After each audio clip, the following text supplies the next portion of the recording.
My name is Dave, and this is a new me. For no apparent reason, 7 years ago, a clock reached my brain, giving me a stroke.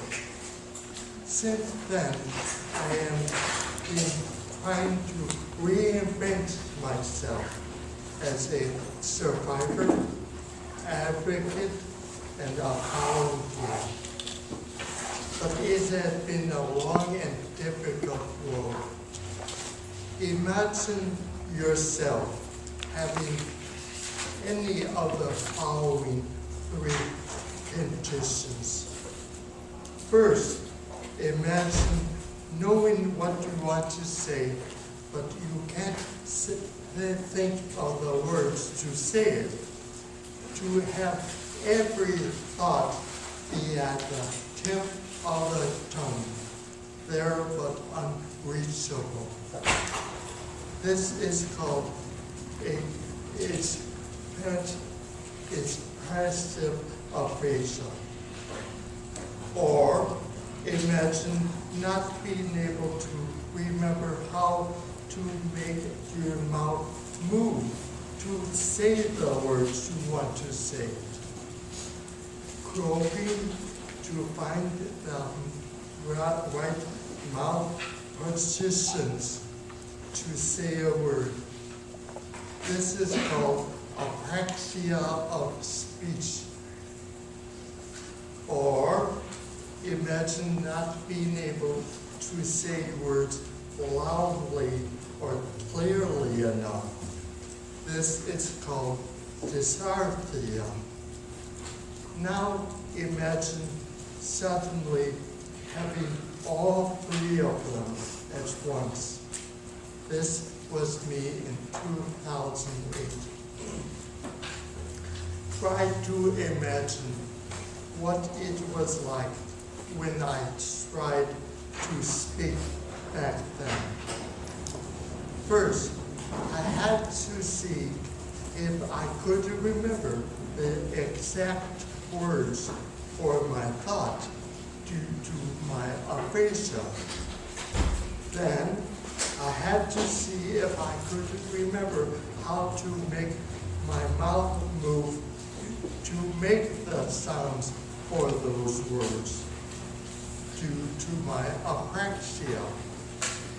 Finally, I had to speak loudly enough and without slurring to be understood due to my dysarthria. And if the person said, "What?" I had to figure out what I did wrong and start the whole process over again. When I had my stroke, everything changed for me.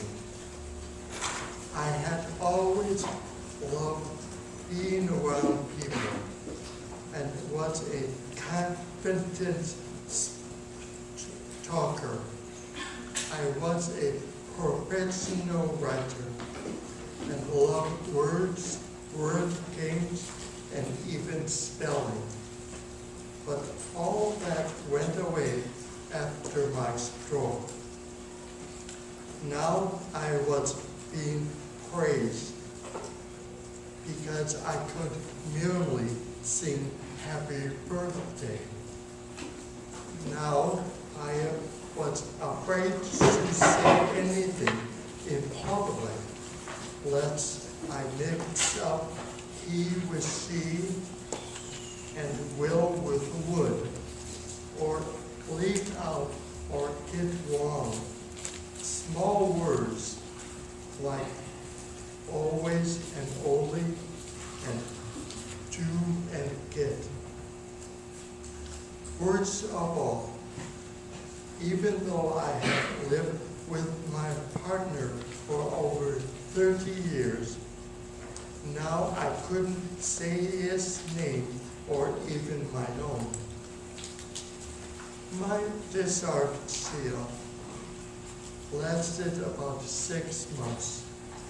My aphasia lasted about 2 years, and my apraxia is 7 years and counting.